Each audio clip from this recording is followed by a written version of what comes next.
నెల్లూరు నగరంలోని పెద్ద బజార్ ప్రాంతంలో మహబూబ్ ఖాన్ పార్కు నందు గ్రంథాలయ సంస్థకు చెందిన మూలాపేట బ్రాంచ్ జస్టిస్ అన్సారీ గ్రంథాలయాన్ని ఆకస్మికంగా తనిఖీ చేసిన నెల్లూరు జిల్లా గ్రంథాలయ సంస్థ చైర్మన్ మేకపాటి శాంతకుమారి.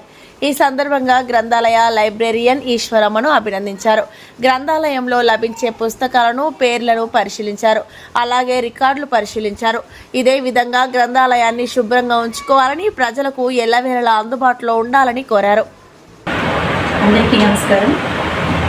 ఉమ్మడి నెల్లూరు జిల్లా గ్రంథాలయ చైర్పర్సన్ శాంతకుమారి.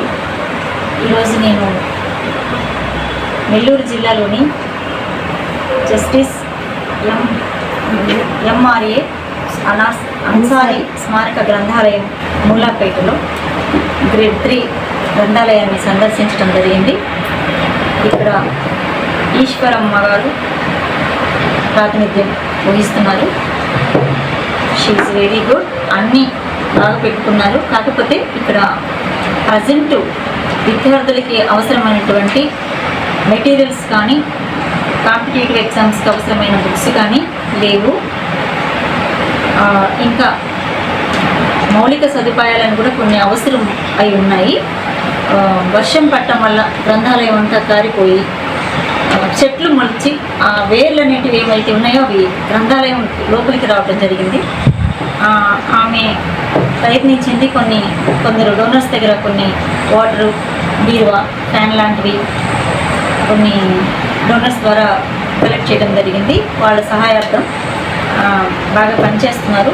కాకపోతే గ్రంథాలయాలు అనేటివి అభివృద్ధి జరగాలి అంటే సిబ్బంది కూడా ఇలా యాక్టివ్గా ఉంటే గ్రంథాలయాలు అభివృద్ధి చేసుకోవచ్చు. సెస్ కలెక్షన్ ద్వారా కొంత గ్రంథాలయాల అభివృద్ధికి ఉపయోగిస్తాము. మరమ్మతులు చేయడానికి చాలా చోట్ల 62 గ్రంథాలయాలు ఉంటే చాలా గ్రంథాలయాల్లో ఇదే పరిస్థితి నెలకొని ఉంది.